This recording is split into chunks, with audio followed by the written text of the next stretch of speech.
मैं उस भारत की बात करूं जो सिंधु से था सागर तक, या उस भारत की बात करूं जहां लड़ते हैं पक्ष विपक्ष, जहां हिमालय पर हरी बनकर संकट से लड़ा सदा, या उस भारत की बात करूं जो धर्म जात में है बटा, जिसने वेद उपनिषद रचे और गीता की वाणी दी, या उस भारत की बात करूं जिसने कश्मीर केरला वाली कहानी दी।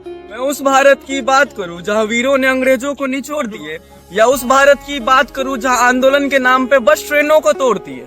मैं उस भारत की बात करूं जहां राम के नाम पे डर है, या उस भारत की बात करूं जहां भक्तों पे पत्थर है।